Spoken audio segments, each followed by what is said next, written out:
And Anthony Eads, our referees. And we're going to get started underway here with the opening tap. The Dukes in the white uniforms. The Warhawks wearing the black today out of Louisiana Monroe. Not the prettiest of opening taps, but it is controlled by the visitors from ULM. Again, at home, the Warhawks are 3 out of 5, so 3 of their 4 wins have come at home, but they're 1-6 on the road. LaCour with the early touch and tapped out of bounds by Terrence Edwards Jr. of James Madison. Yeah, that's one thing that the Dukes have really stepped up since conference play has begun. We've seen them develop into an elite defensive team. That's how they were able to make that run against App State and nearly pull off that victory. LaCour out of New Orleans, Louisiana. A lot of native sons on this team for ULM, and the three-pointer dropped in by number 3, LaCour, who shoots at 32% from beyond the arc as well as from all points on the field. That's his 21st tray of the year. Yeah, his 21st leads the team. He's actually shooting 38% from behind the arc since the start of December, and he's really got to open things up. That's a great sign for Coach Richard's team. Dukes take the shot. Julian Wooden, who is a 33% shooter from beyond the arc, misses on his first opportunity. Here's the starting 5 for Monroe: LaCour, Gallion, Bolden, Willis, and Nagopo. And up and in, the bucket is scored by Makai Willis, who was getting his first start here today. And one of the storylines, Nika Metsarashvili is out of the lineup today. He had a lower body injury last Thursday, tried to play through it Saturday, but things are not better for the men from the Republic of Georgia. And he is not in the lineup tonight. He averages 10 points a ball game. And that's a huge loss for the Warhawks. He's the only player who had started every game this year. Michael Green, the third, can't get it to drop down for the Dukes. Rebound, second opportunity. Friedel off the heel of the iron. And it'll stay on the floor. A foul is called against the Warhawks, and it goes against LaCour, a man who cannot afford to get into foul difficulty if the Warhawks have a chance to win here today. You know, Michael Green played such a tremendous role for the Dukes, of course, coming into that Michigan State game off the bench, having 13 points in that ball game as the Dukes got the big upset to start the season. Then he stepped into the starting lineup and has led this team in assists and has been a reliable three-point shooter until recently, and that miss was just his 17th in a row. He has struggled shooting from the perimeter. Inbounds it goes to Wooden. Good move, and he slams it home. Great cut down the lane, and that one put through with some force for Wooden, who also has struggled a bit offensively for the Dukes recently. Edwards gambled a little bit, nearly paid off, and it does ultimately, is no bucket on the overplay defensively for the Dukes. Wooden will bring it down, had an option to take the three, instead penetrating the kick out from the short corner right side off to the front of the iron. Rebound is tracked down. It's Nagopo. Nagopo, 6'11", 236 pounds, a sophomore who was with St. Peter's when the Peacocks made it to the Final Four. He was a freshman that year, but redshirting, did not play. Stepping back, Gallion. Gallion, a somewhat local product out of Washington, D.C., a transfer from Buffalo. Coach Mark Byington in his 4th year at the helm of the Dukes, 65-34. See his winning percentage, nearly 66%. And he's a veteran, of course, of Sun Belt Conference play, so the ferocity of these games has been no surprise at all to the head coach of the Dukes. In the corner, Edwards gets it out to Green, launches the three.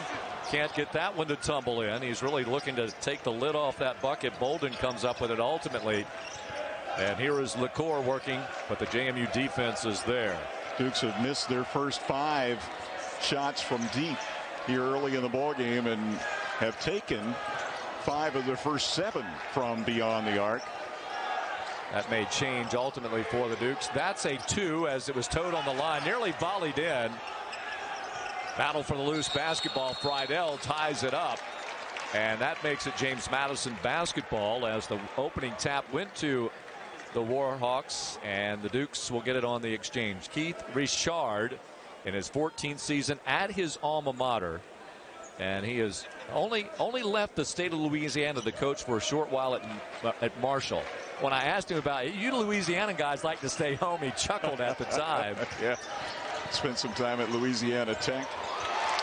There's a spin move for Terrence Edwards, who averages 17.1 points per ball game. Second in the Sun Belt in scoring, and he's so creative offensively, and it's good to see him get a foot in the paint, because you know when he's making that drive, he's also a threat to give up the ball with the assist. Second on the team in assists as well.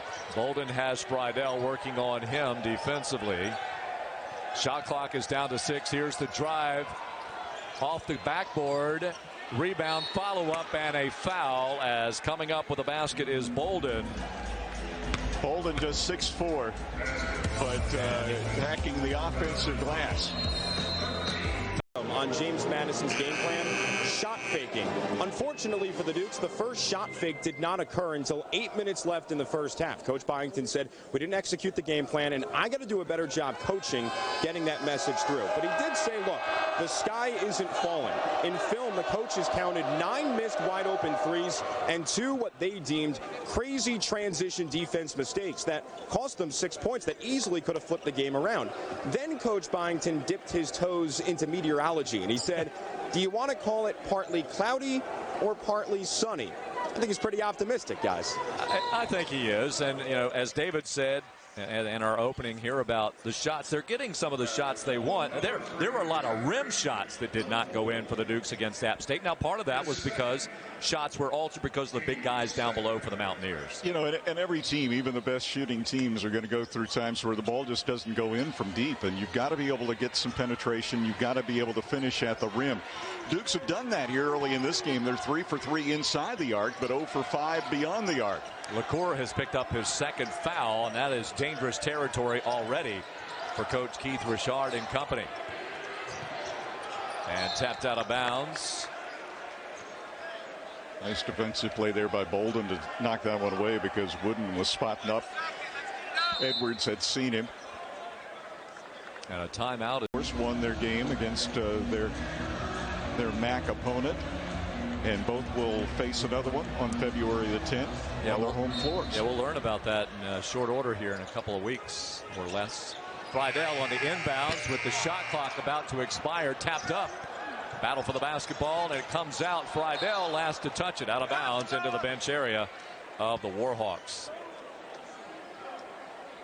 Heard you guys talking about Noah Friedel on Saturday, and he just goes 100 miles an hour, and his game has expanded so much. He's, you know, last year I think when he came on the floor, people thought, okay, he's out there to shoot 3-point shots. But he's doing so much more, and you saw it from the very beginning in that Michigan State game. Double figures rebounding with 11 rebounds in the Dukes victory. Ended up fouling out of that ball game, didn't score big, but really established himself as a guy who just does everything on the floor. And oh yeah, he can shoot the 3 ball, even though he hasn't knocked one down here in this game. This is LaCour again, playing with 2 fouls early in the contest. Bolden back out top. That's a 2-point try, and it is nothing but net, as it is dropped in by Tyrese Watson, a junior from Philadelphia by way of Cochise College. Double figures in 6 games this year, including the last 2. So he's Watson. He's been emerging a bit. Dukes have put on a couple of guys off the bench as well, as there's Brown. His first shot is off the mark. Shot clock at 12. Raquan Horton loses possession of the basketball. Also on the court for the Dukes is Carey, Jalen Carey, and he can't get down quickly enough to defend. And the bucket scored by Mekhi Willis, as he has his second. The junior from Tallahassee by way of the Fairfield Stags. Brown from the corner comes off the mark. Netting is a little off whack on the rim. Dukes now 0 for 8 from 3-point range. We were talking about the shooting as elevating as LaCour for the bucket. You know, and these 3-point shots aren't necessarily bad shots. They've all been in open. They've been in rhythm. But sometimes you'd like to see a foot in the paint and a kick out before you see that kind of a shot taken. And the Dukes need to find some penetration. Horton will try to break the ice, will not do so. Tap out, ball free on the floor. LaCour comes up with it down the court, and Bolden will lay it in for the bucket. And a timeout called by Mark Byington. But we'll keep it right here. David, I want to break down a little bit on what the Dukes have done here over that 4-game stretch. Play, we've seen it all across the country. What, 8 out of the top 10 teams in the AP poll last week lost to unranked teams in conference play. It gets tough at this time of the year, and the Dukes going to need to run a set and try to get the ball into the paint. ULM going an 11-0 run over the last 2.5 minutes of the ball game. And going 5 for 5 in that stretch. Here's Horton, loses the handle, collects it, still time to shoot, and Brown gets up. He is fouled. The free throw to follow. Love that combination, Raekwon Horton and Xavier Brown, as Mark Byington brings them into the game usually at the same time. They're a force on the defensive end of the floor, and there you saw the good passing by Horton, and Brown the chance for the conventional 3-point play. And this for Brown. That makes it an 8-point ball game. The foul was registered against Bolden. That is his first. Watson with the dribble, picks it up, needs some help. LaCour out there, and a bump on Brown. That's his first personal foul. Team foul, just number 2. Brown with a clap of the hands. I'm not sure when the last time I saw a JMU Duke with this level of passion on the defensive end of the floor. He just loves playing defense. You can see it. He does. Carey nearly gets that steal. Lots of bodies collide. They let him play on. And it was the intensity of Brown there on LaCour that caused that lob pass to the post player. That's blocked from behind. Friedel knocks it away. Edwards down the court for the Dukes, probing. Whips it over. Horton, that's a tough pass to handle. Couldn't get a shot off after the zip in there. Brown in the corner. Friedel, he's closed out on. Good job. Here's the 3 by Horton. Finally, the Dukes get a tray. Good ball movement that time down the floor. A little bit of a probe of the paint. A ball reversal. And Horton able to knock the shot down in rhythm, and the Dukes are within 5. And it's a 1 for 10 3-point shooting evening thus far for the home team. The screen worked on. Horton there defensively for the Dukes, given up to Willis. Shot clock down to 4. Defense is good. 3-pointer off the iron. Rebound comes down to Edwards. Nice closeout by Friedel. Edwards. Sorry, David. Edwards averaging 5.1 per game. Loses his footing. Jump ball this time. It goes to ULM. You were saying, sir. Well, again, Friedel just doing everything and doing a nice closeout to force the miss on that. For Peyton McDaniel and the Dukes, Corey Spector will fill us in on that outcome during our halftime this evening. Warhawks have made 5 of their last 7 shots. They came in as the worst shooting team in the Sun Belt, less than 41%, but shooting it well here at 54% thus far in the ballgame. Yeah, they score about 67 points a game, which is also last, but there's a 3-pointer to add to the lead, 19-11. That dropped in by Mekhi Willis.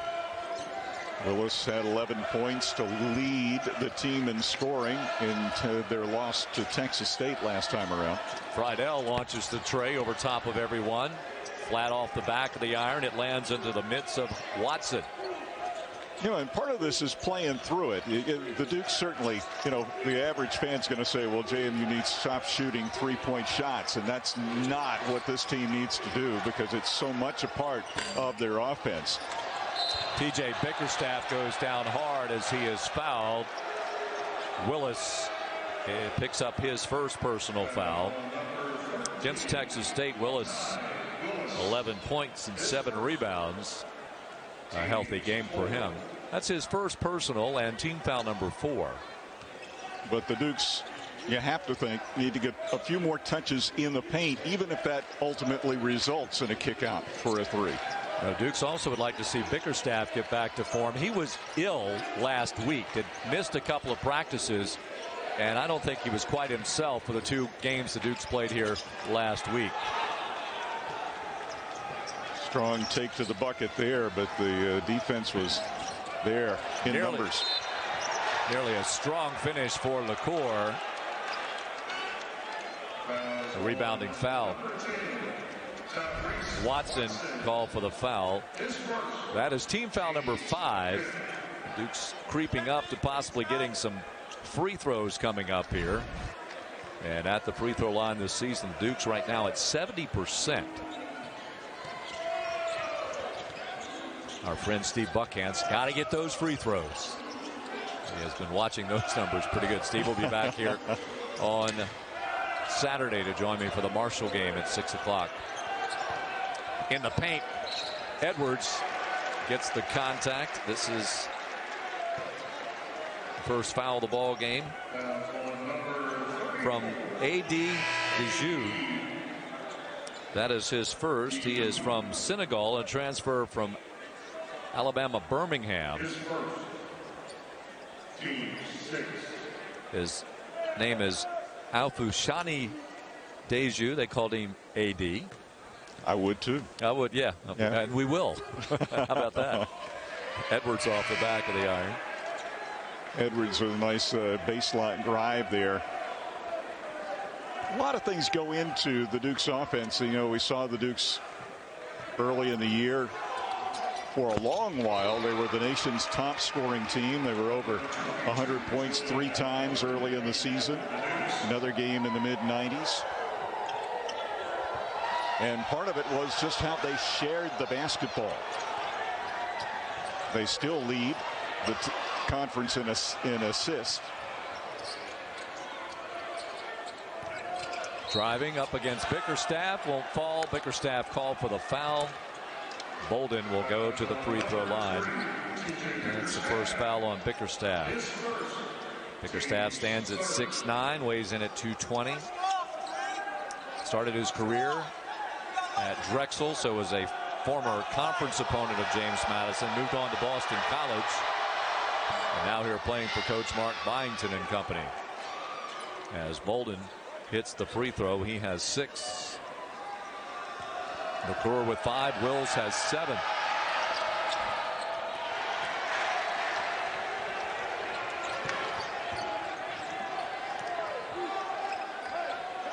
Horton to Friedel. They work it around the perimeter.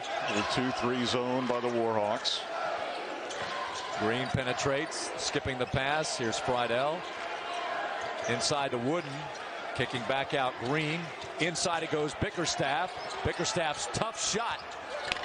Nearly tapped in. That was Wooden that got a hand on the rim. Wooden just mistimed his jump there. Dukes worked hard to get an opportunity inside, but Bickerstaff had to take a very difficult shot. Driving the baseline, and that is flushed in by Watson. Has his second field goal. He has 9, coming off a 10-point performance against Texas State. Willis with a nice ball screen to open things up. Green's three-pointer hits the shot clock, which means it's a dead ball rebound for the visitors. You know, that's a shot that Michael Green was making with regularity in November and December. But here, after the calendar page turns, you get the feeling he just needs to see one go through the net. As he's gone on a long stretch now of misses, and his 3-point percentage has dropped from 42% now down below 35%. And sometimes you can jumpstart your offense on defense. And Mark Byington going to a little bit of full court pressure here. against an undermanned Warhawk team that really only has 8 players that are in normal rotation available. Dukes have brought in Bryant Randleman, who played significant minutes here last Thursday night in a JMU win over South Alabama. Transferred from High Point. Started the season opener against Michigan State, and the game against USA maybe his best. They isolate. Randleman gets a hand on the shot attempt. Has to navigate over top of Bolden, who was laying on the floor. Randleman Excellent job of standing his ground. Shot.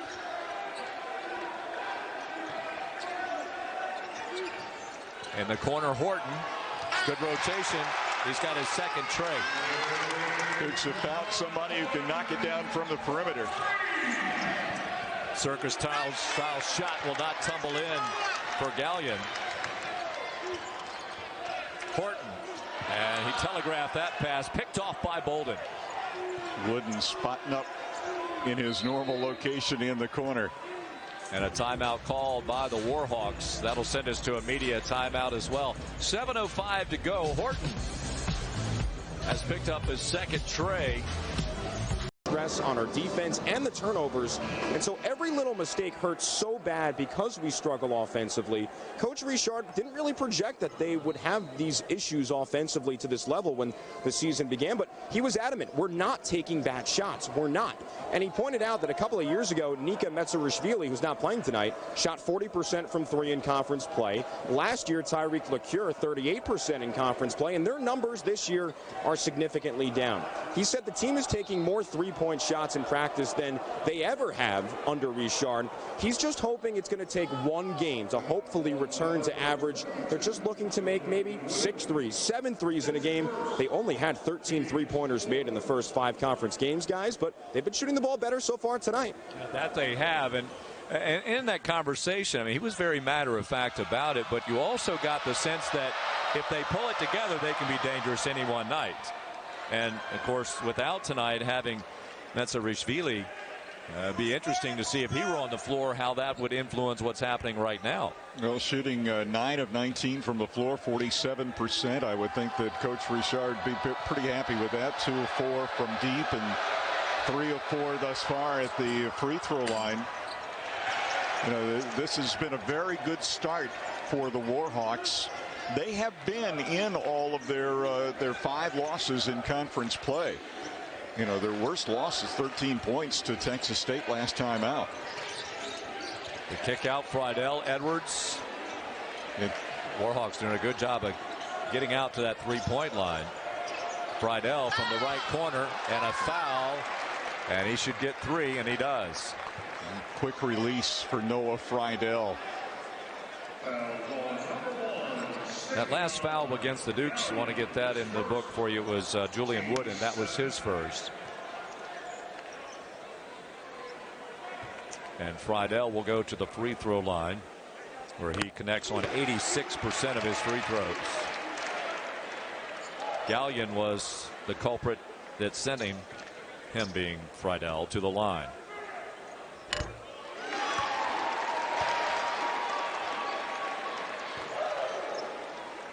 Noah has a couple of 26-point ball games, including against South Alabama last Thursday night, as he hits all 3. Transfer from South Dakota State out of T, South Dakota.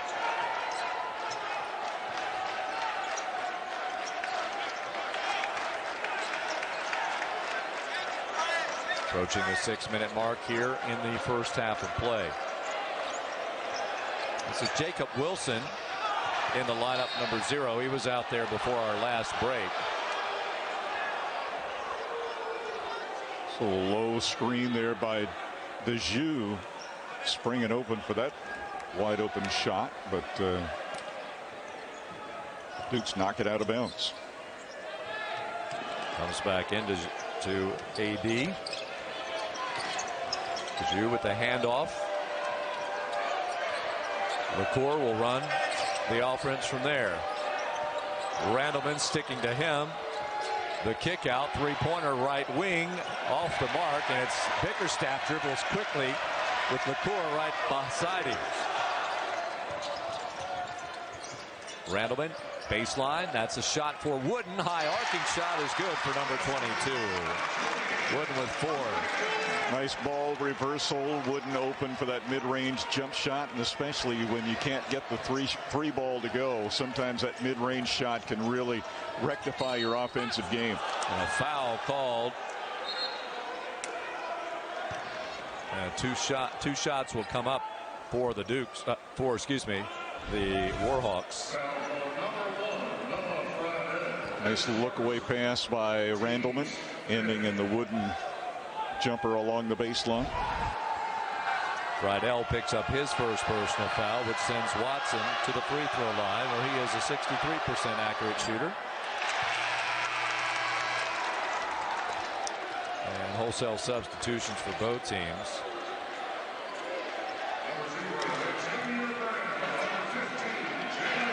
The Dukes will have Brown, Friedel, Carey, Edwards, and Wooden, who is playing in his 128th career game. He is 4 away from tying Andrei Semenov in that category in JMU's men's basketball history. Watson 1 out of 2, a 4-point ball game.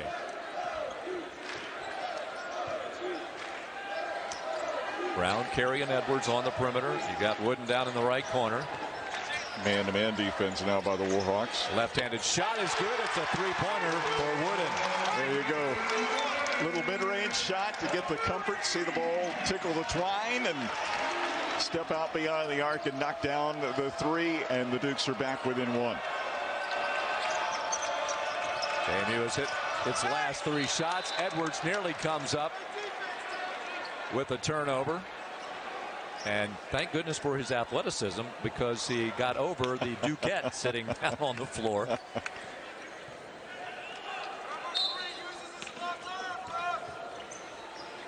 "17 seconds to shoot, so plenty of time here on the offense for the Warhawks. That's a 2-pointer. Good looking shot, but but Friedel boards it for JMU. Friedel in the air, finds Edwards. He lost the handle for just a second. Gets a screen, does Edwards. And Carey didn't drift down far enough. And that's funny, because he told us earlier he was coached to go deeper than that. That time he didn't fade down deep enough to the block. Well, so many times we've seen Edwards and Bickerstaff work that ball screen up top for the pick and roll, and that time Carey just didn't continue on in the way that Edwards anticipated that he would.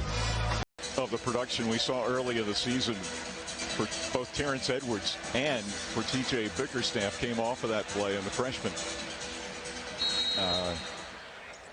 opportunity to learn.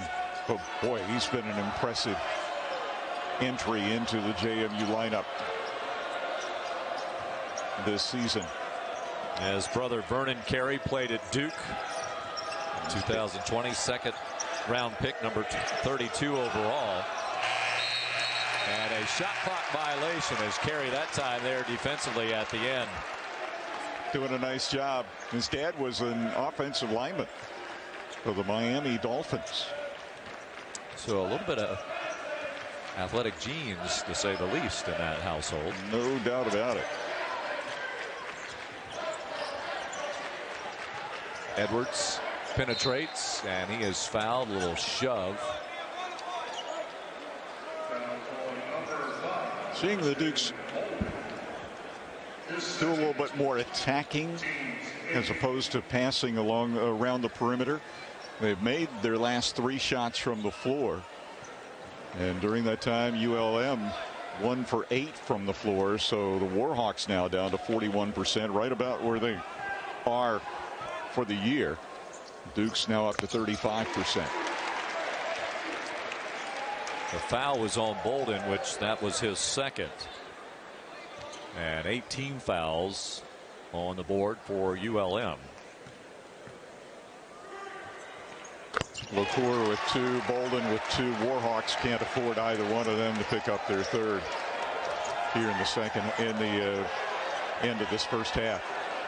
And JMU has its first lead, 6 to 5. And LaCour's going to get his third right there. Ooh.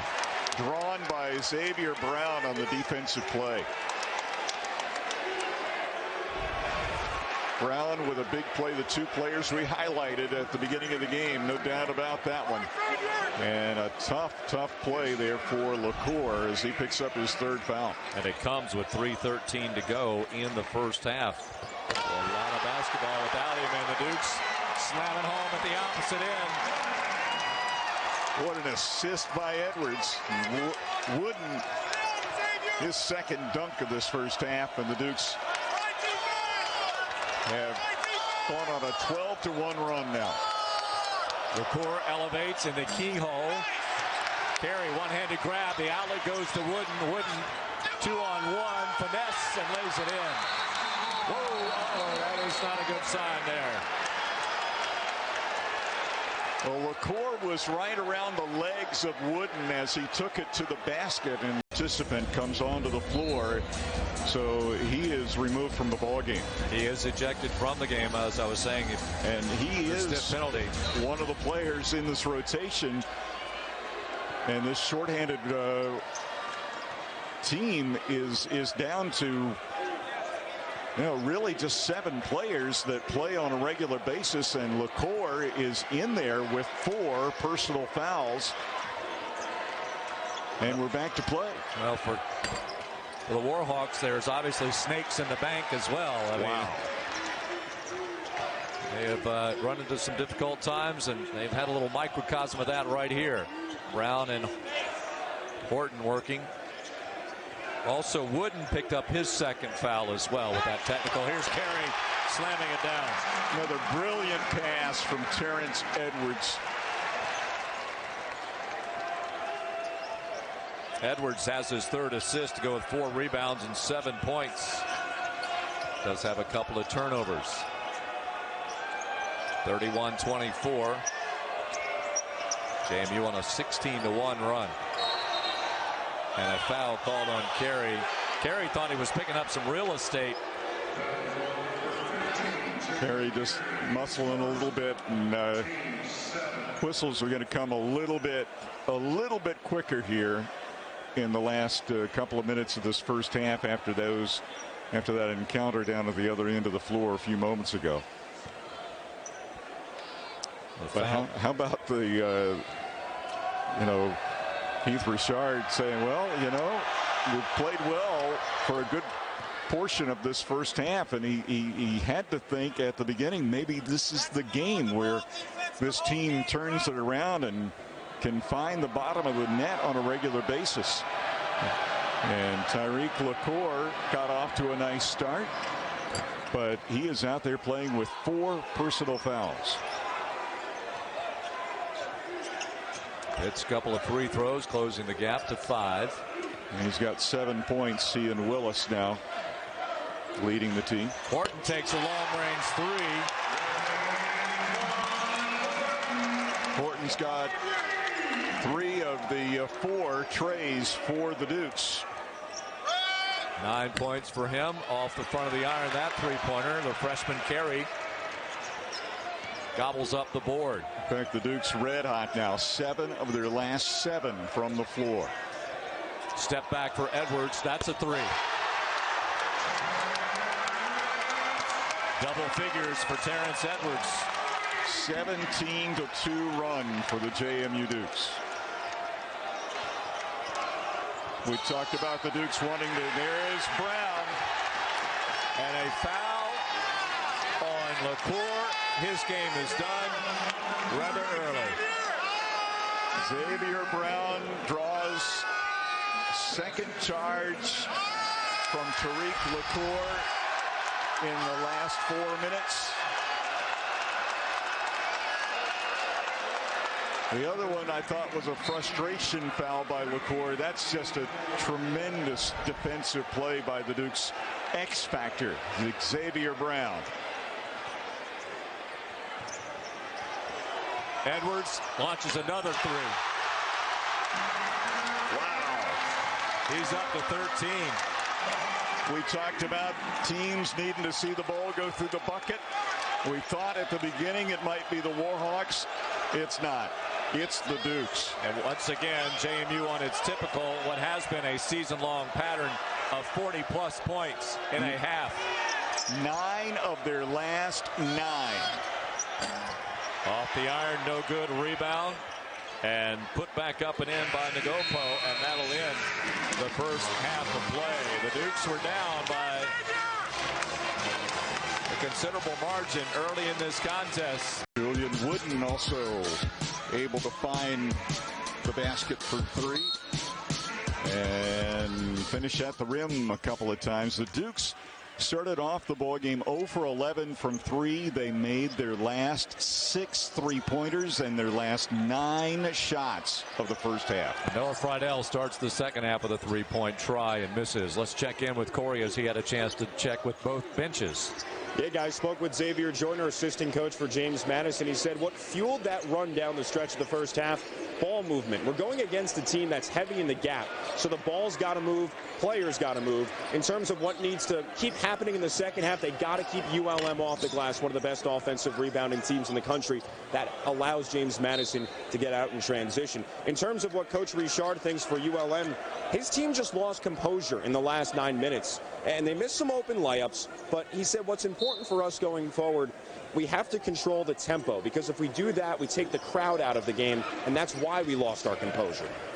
The crowd did get into the contest there late in the first half, and the bucket by Nagopo with the bucket, and that's his first of the day.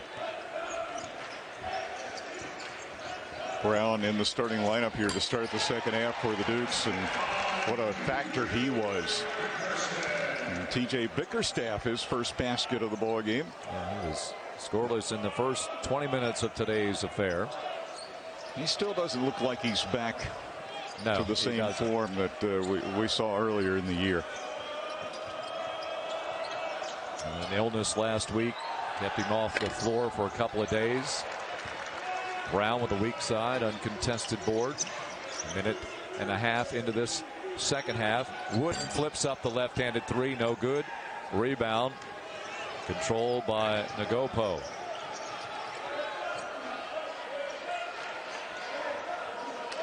A lot of folks who don't normally run the show for Keith Richard going to have to do that, with LaCour fouled out in the first half. The block by Friedel. That should be his second of the day. I'll say that unofficially so. And the put up on the other end. Talk about ball movement and player movement. The penetration by Bickerstaff, keeping his eyes open and finding another big cutting along the baseline in Julian Wooden for the lay-in. Wooden becomes the second Duke in double figures. He's up to 11. On the floor, the basketball to the right side. On the drive, hopping inside the lane. Tough looking shot there. Plucked off the glass. It is Wooden. You know, Wooden playing with a passion in this game. He's got 13 points in the contest. He's been in a bit of a slump over the last 3 or 4 ball games. Going to try to add 3 there, and he does. And a timeout called for ULM's Warhawks. Wooden up to 14 as he pops in a tray. He is in double. 16 points, 7 of 10 from the floor, 2 for 4 from 3-point range.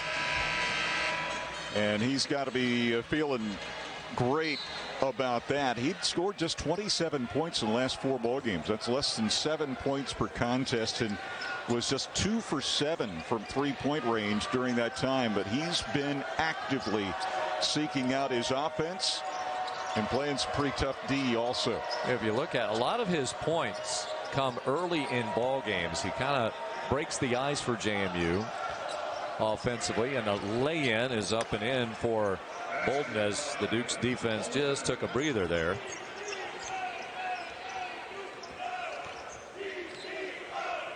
Usually Julian will pop in like 5-7 points in the first 10-12 minutes of a game and then settle in from there. Here he's going to try another 3, and he's feeling it today. Oh, and you've got Julian Wooden playing the way that he is here. David, that's his 100th career 3-pointer. Wow. And certainly his best game since the month of December. He is up to 19 points. He hit that little baseline jumper, mid-range jumper, about halfway through the first half, and that just seemed to open the floodgates for him.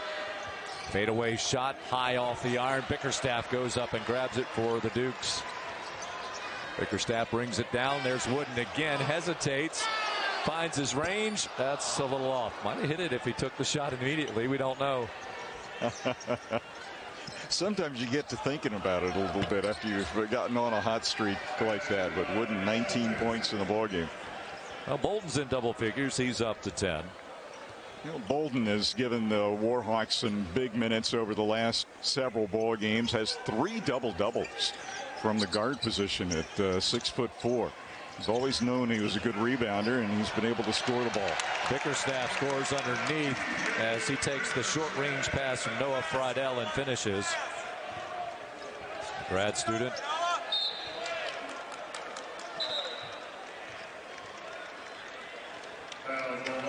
Xavier Brown going to pick up that personal foul.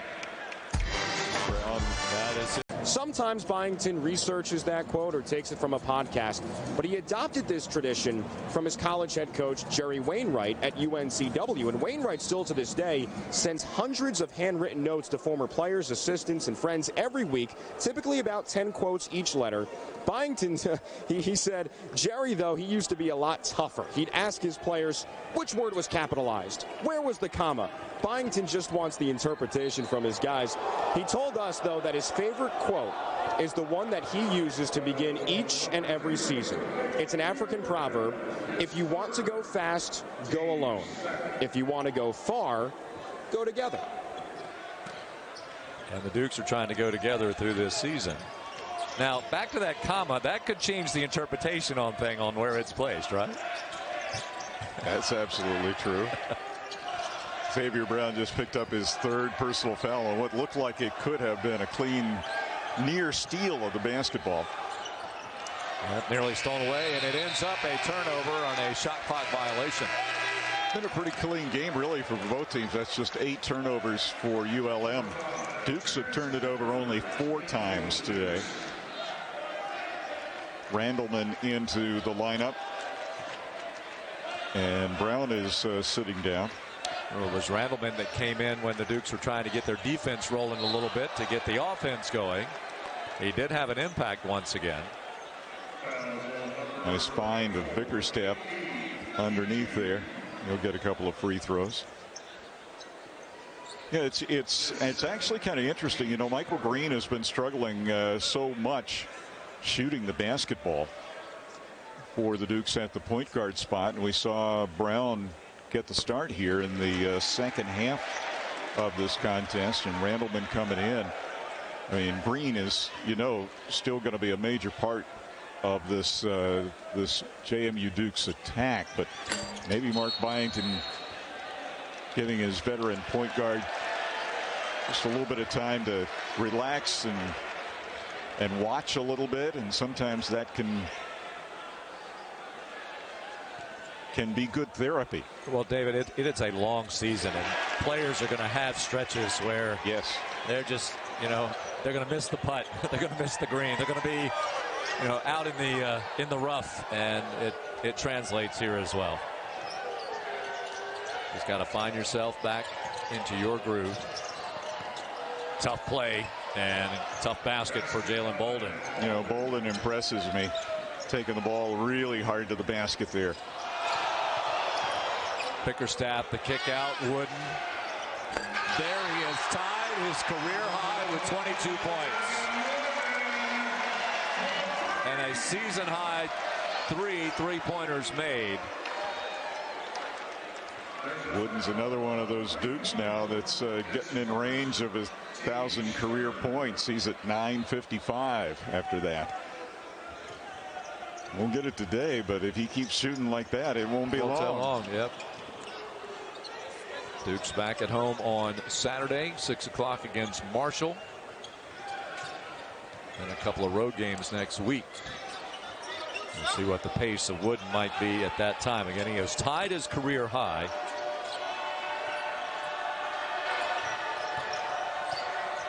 Now he's on defense. Turnaround shot. That's a nice looking bucket for Willis. Willis following up his 11 points against Texas State with another nice performance here. He's got 9 in the contest. His career high is 14, came against Medgar Evers. He also had 10 rebounds for a career high. Just a challenge for the Warhawks right now, not just on the scoreboard, but just numbers. You know, in terms of players who have played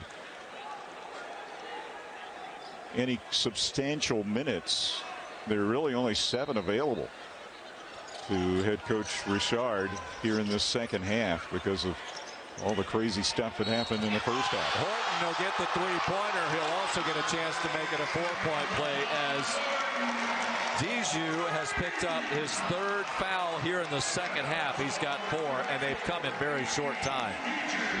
And how about Raekwon Horton? Oh, my heavens. First half, he took the lid off the basket for the Dukes, and now his 4th three-pointer and the 4-point play. Well, Horton is in double figures as he's at 13.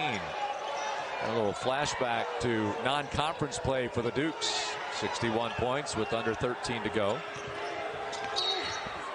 And a foul, and count the bucket as Willis has another basket.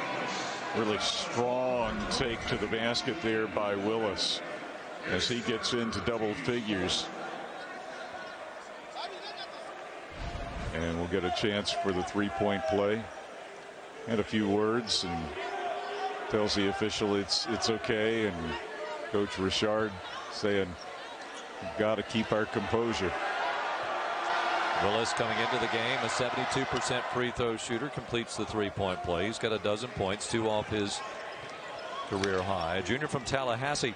He played at the Florida State school under Charlie Ward. Of course, an NBA veteran and Heisman Trophy winner from Florida State. Long range tray for number 5 of the Dukes. Edwards can't get it to tumble on in. And the 20-point lead for James Madison stays as such. Edwards hasn't scored here in the second half, has 13 for the game. Well, scooping over to AD. Great ball movement. Yeah, good defense there. Randleman closed it on in. Nice job by Horton to keep his contact with the ground. Shot clock down to 6. Edwards contests the 3-pointer. Horton grabs the rebound. What a nice defensive series for the JMU Dukes. Warhawks moved the ball well, but could not. There's Carey. Couldn't hang on to it. He went down to try to collect it, and it is plucked away there by McCraney as PD. Yeah, McCraney, 6'1" sophomore from hometown boy in Monroe, Louisiana. Getting some playing time, only 7th ball game this season because of the short bench. Assists.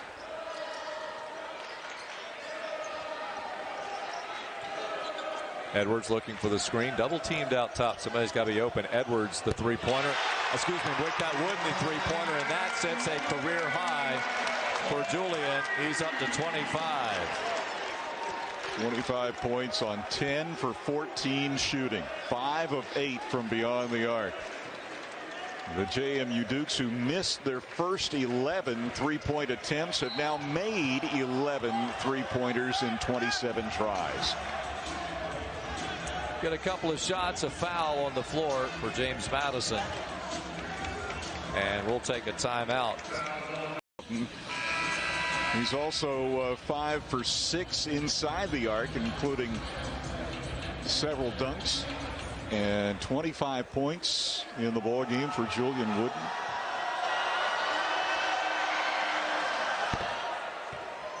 Gallion at the free throw line, rattles it home.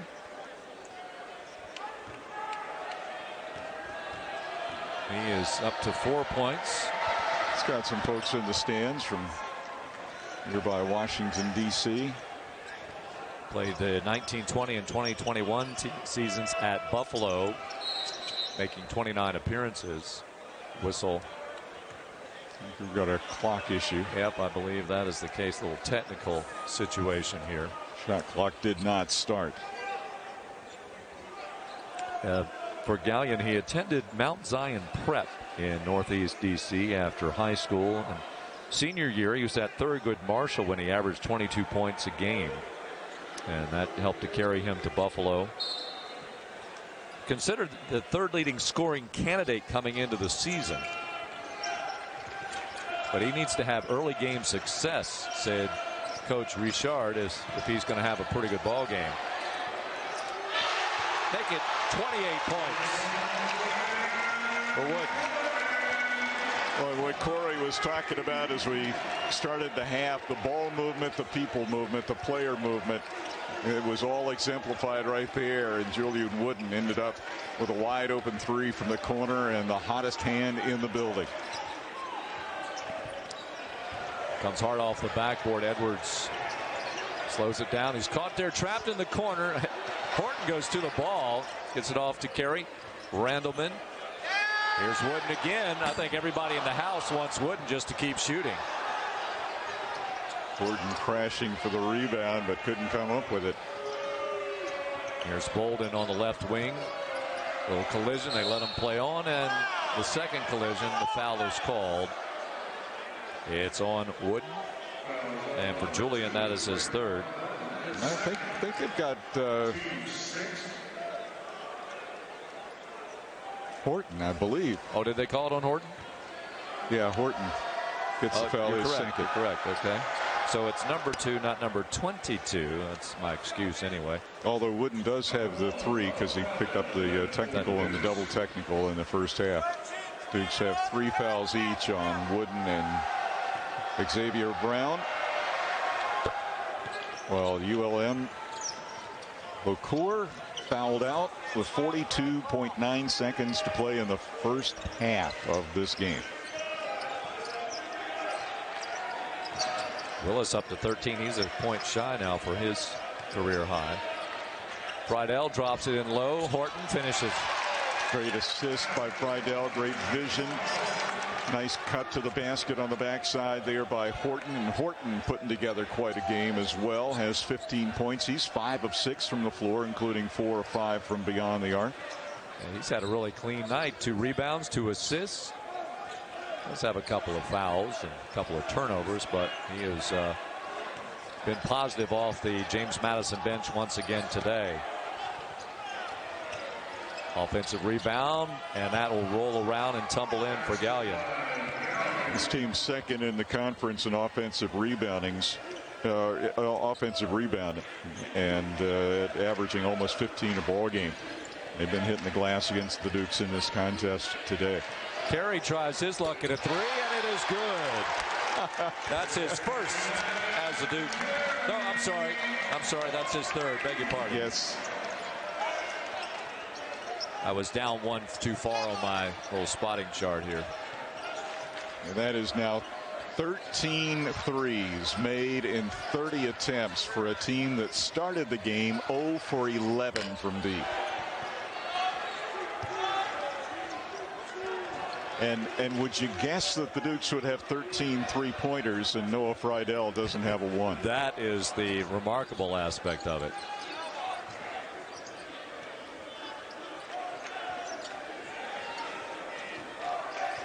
Here's Carey going to work. Friedel will try to join the triple club. Willis snares the board. This ULM team looked like they were going to maybe get off the snide, but early in this game, but it certainly hasn't turned out that way. Horton, unselfish play, gives it up, and Randleman deposits in the vault here at the Atlantic Union Bank Center. 2 more points for James Madison.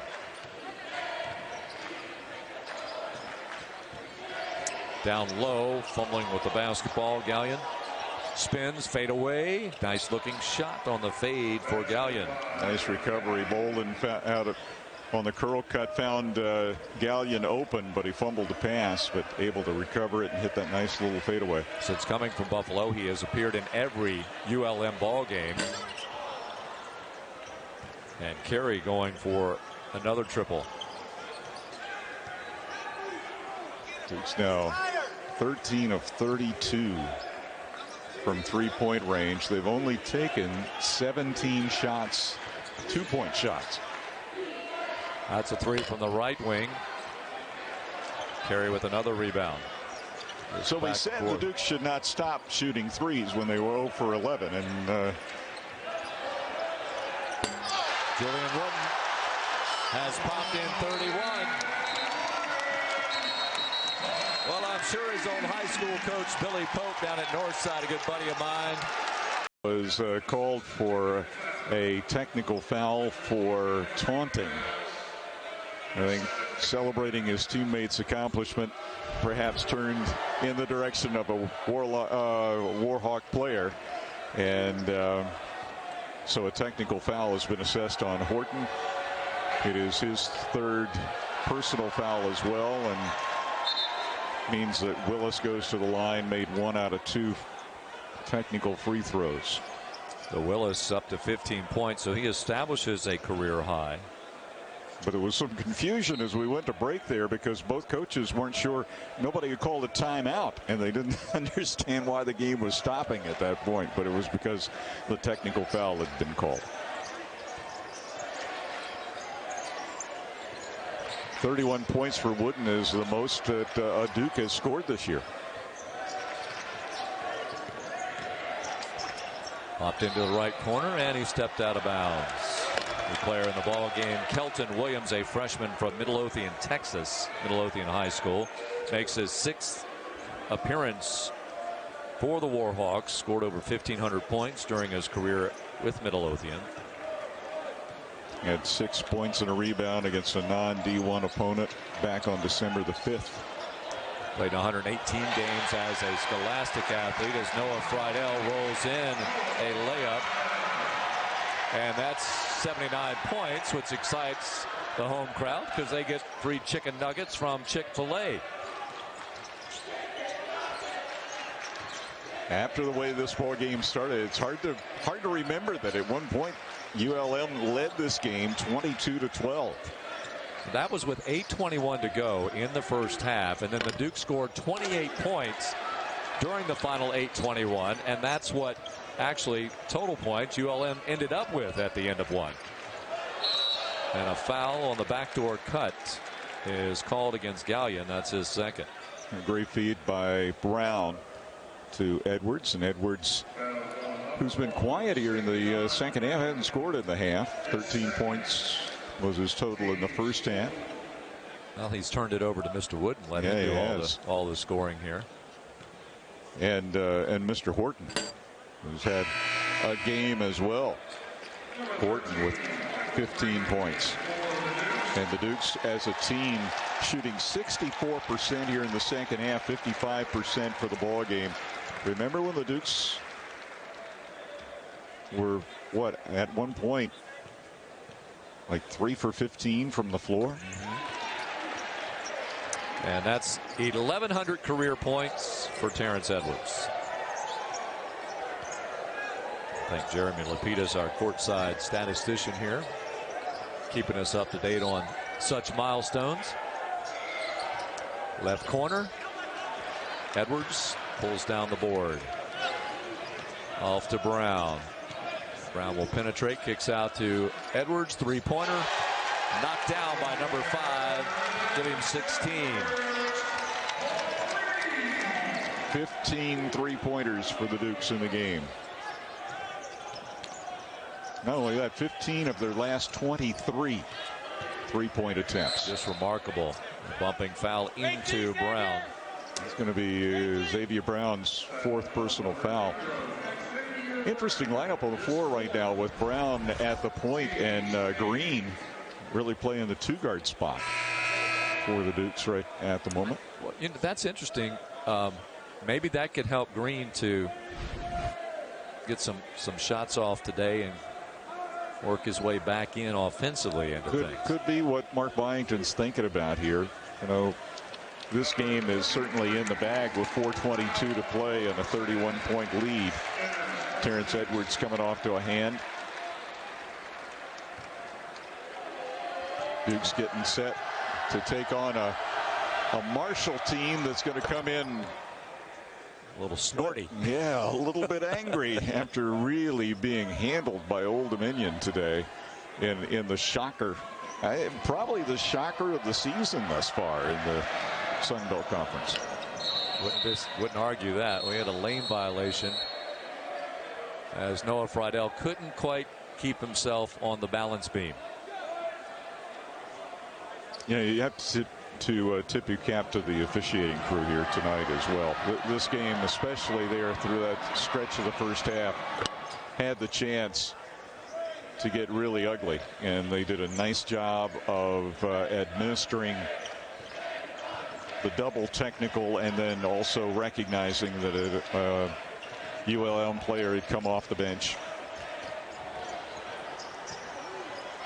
And they've kept things under control. We've had a basketball game here in the second half. Brown tries a three-pointer. We get a James Madison player down on the floor. Dukes also had brought in Jarrell Roberson, who had the weak side rebound. That's Carey that's down. Jalen Carey went down. Going to hop up and go to the bench area. Corey Kaplan, the trainer, will certainly take a look at the JMU freshman. Under 4 minutes to go. That brings us second half and shooting 60% in the second half, 54% for the ball game.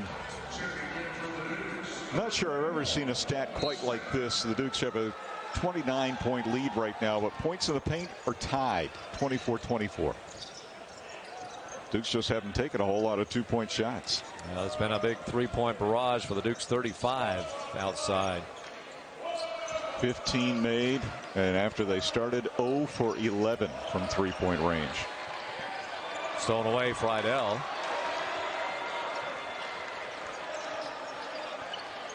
Still taking a look. They're wrapping the knee of Carey on the bench. Give and go, and Friedel will slam it with two hands. So give and go with a sophomore, Jarrell Roberson, who's in there for the Dukes. Foul on Green. And that is Michael's first foul. He can dunk it too. Ken Friedel. He's been quiet in terms of shooting the three-point shot, but early in the ball game had several steals, some important rebounds. Well, it was his night last Thursday night. It's Wooden's night here this evening. Also in the lineup for the Dukes, Shane Fedden. Again, the Dukes have a second game. You know, these weekends, these Thursdays, Saturdays. So if you get in a situation like this, it's for your team, if you have the advantage of such a large lead, to rest some legs as best you can for the upcoming ball game in about 48 hours. Yeah, unfortunately for ULM, that's not an option for them. And they now have to face a revitalized Old Dominion team on Saturday down in Norfolk as they continue their two-game swing on this end, the northeastern end of the Sun Belt Conference. Roberson will go to the free throw line for JMU, where he is 4 out of 8 this season.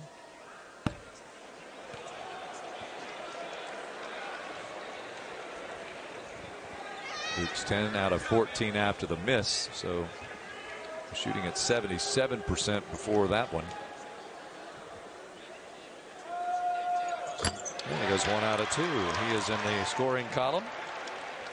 Played 11 games for the Dukes last year. This is game number 9 for Roberson. Out of Upper Marlboro, Maryland, DeMatha Catholic.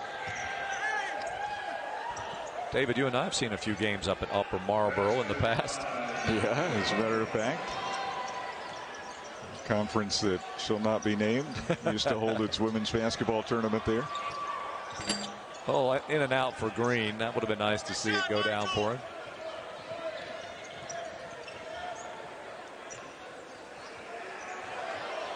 Also in the lineup now for the Dukes, Terrell Pope. Pope wearing number 20. Gallion called a timeout, I think. They were trying to preserve the possession. Keith Richard, who had trailed by 10, and ULM Warhawks, who had seen themselves up by 10, found themselves down by a dozen at halftime, and it just kind of felt like the verdict was in at that point. And the Dukes certainly hitting the threes in the second half. Made no doubt of it very quickly. You mentioned LaCour fouling out in the first half, but remember from the start of the ball game, we learned just a few moments before we tipped off here that Metsarishvili was not available tonight with an injury last Thursday. So that has impacted tonight's ball game as well. Holman Smith on the court for the Dukes. Number 21 working the baseline. Back out it goes. Here's Green off the top of the key. Still looking to get one in.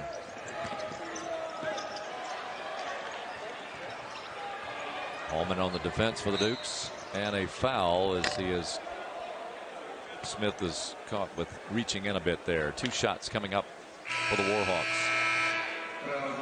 This is only the second all-time meeting between these programs. Last year the Dukes won on January the 28th. You may remember Mezzi Offram. He had 15 points. Tock Molson 14 rebounds. Edwards had 12 points in that ball game for JMU a year ago. That was a tough ball game for the Dukes. It was physical, low-scoring contest. Dukes opened it up in the last 4 minutes of the game for that win. Keith Richard was in hopes of the same kind of tempo of ball game here today, and we might have seen it there for the first 10 minutes, but not afterwards. And tough to the rim goes Watson. He held the ball up in one hand, tried to bank it on in.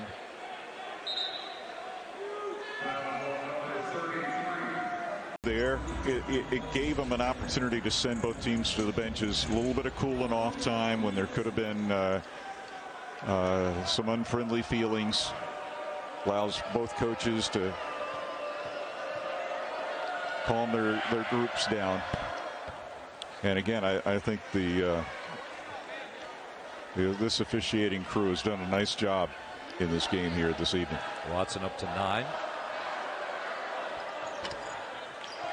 And Fedden with the rebound for the Dukes. Shane from Woodbridge, Virginia. Also want to thank Francesco Palumbo, the sports information director for men's basketball here at James Madison. Fedden leaves it off, and the three-pointer, knock it down for Terrell Pope, his first tray. First one of his JMU career. The Dukes came in averaging 86.8 points, 6th best in the country, and they've topped that. Watson rattles down the tray. He is in double figures.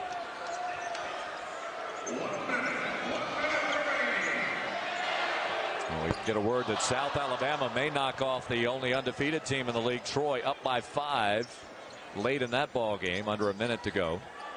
I suppose it goes without saying this is going to be a crazy year in the Sun Belt. No, it already is. That's right, it is.